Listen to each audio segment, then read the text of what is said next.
الحمد لله رب العالمين والصلاة والسلام على قائد الغر المحجلين نبينا محمد وعلى آله وصحبه أجمعين. محترم ناظرین، السلام علیکم ورحمۃ اللہ وبرکاتہ. پروگرام انوار رمضان میں آپ سب کا استقبال ہے. ہم کوئی کتاب پڑھتے ہیں یا کوئی پرچہ پڑھتے ہیں تو مقصد کیا ہوتا ہے اسے سمجھنا.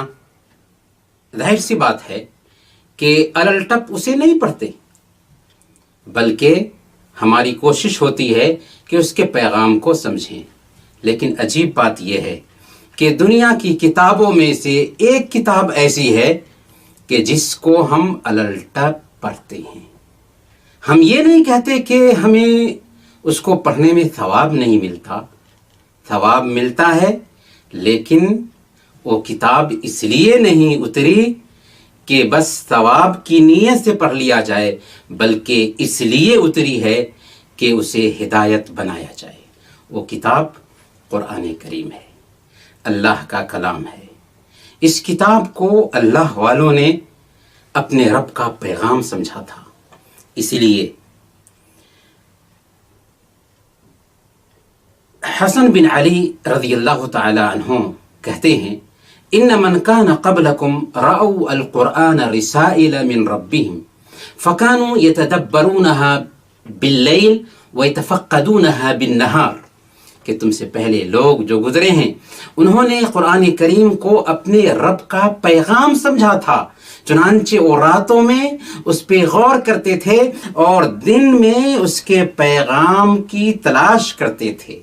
جی ہاں، ضرورت ہے کہ ہم قرآن کریم کے تعلق سے اپنے رویہ پہ نظر ثانی کریں.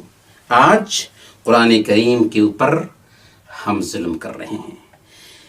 آخر قرآن کریم کیوں اترا ہے؟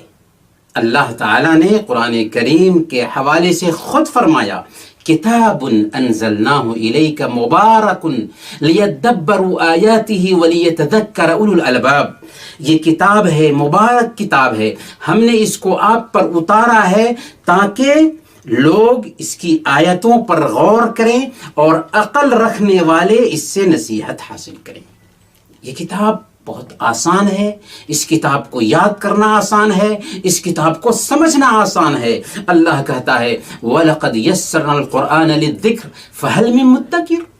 ہم نے قرآن کو نصیحت حاصل کرنے کے لیے آسان بنا دیا ہے کوئی جو سبق حاصل کرے؟ لیکن شیطان ہے جو ہمارے لیے قرآن کو مشکل بناتا ہے. اسی لیے ابن حبیرہ رحمۃ اللہ علیہ نے بہت ہی پتے کی بات کہی. انہوں نے کہا وَمِن مَكَائِدِ الشَّيْطَانِ تَنْفِيرُ عِبَادِ اللَّهِ مِن تَدَبُّرِ الْقُرْآنِ لِعِلْمِهِ أَنَّ الْهِدَايَةَ وَاقِعٌ عِنْدَ تَدَبُّرِ. شیطان کی سازشوں میں سے ایک بہت بڑی سازش یہ ہے کہ وہ اللہ کے بندوں کو قرآن کریم پر غور کرنے سے روکتا ہے، کیونکہ وہ جانتا ہے کہ قرآن کریم پر غور کرنے کے بعد اس کو ہدایت مل جائے گی.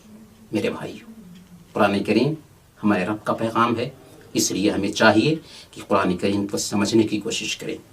اگر ہم یہ سوچتے ہیں کہ قرآن کو سمجھنا علماء کا کام ہے، قرآن کو ہم نہیں سمجھ سکتے، تو قرآن پر ہم ظلم کرتے ہیں.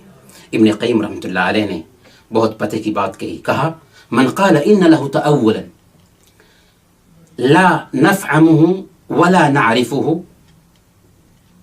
جس نے یہ کہا کہ قرآن کریم کی ایک تعویل ہو سکتی ہے، ایک مفہوم ہو سکتا ہے، ہم اس کو نہیں سمجھ سکتے اور ہم اسے نہیں جان سکتے. وَإِنَّمَا نَتْلُوهُ مُتَعَبِّدِينَ بِأَلْفَاظِهِ فَفِي قَلْبِهِ مِنْهُ حَرَجٌ. ہم بس عبادت سمجھ کر کے اس کے الفاظ کی تلاوت کر لیتے ہیں تو سمجھ لو کہ اس کے دل میں قرآن کے حوالے سے تنگی پائی جاتی ہے. اس لیے میرے بھائیو، قرآن کریم کی تلاوت کریں سمجھ کر کے. طریقہ کیا ہوگا؟ سب سے پہلے اگر ہم عربی زبان جانتے ہیں تو قرآن کریم کی تلاوت کریں ٹھہر ٹھہر کر، غور کر کے. اگر عربی زبان نہیں جانتے کوئی حرج کی بات نہیں، قرآن کریم کے ترجمے ہر زبان میں دستیاب ہیں. آپ ترجمے قرآن کے ساتھ قرآن کریم کے ساتھ بیٹھیں اور ایک ایک آیت پر غور کریں، ہر دن تلاوت کا معمول بنائیں۔ جب آپ قرآنی آیات سے گزریں گے تو کچھ آیتیں ایسی ہوتی ہیں جو دل پر اثر رکھتی ہیں، ان آیتوں پہ زیادہ سے زیادہ غور کریں، انہیں دہرائیں، کیونکہ یہی وہ انفعالی کیفیت ہے جو ہمیں تلاوت قرآن سے مطلوب ہے۔ اللہ تعالیٰ سے ہم دعا کرتے ہیں کہ الہ العالمین تو ہم سب کو قرآن فہمی کی توفیق عطا فرما۔ وصلی اللہ علی نبینا محمد وعلی آلہ وصحبہ اجمعین۔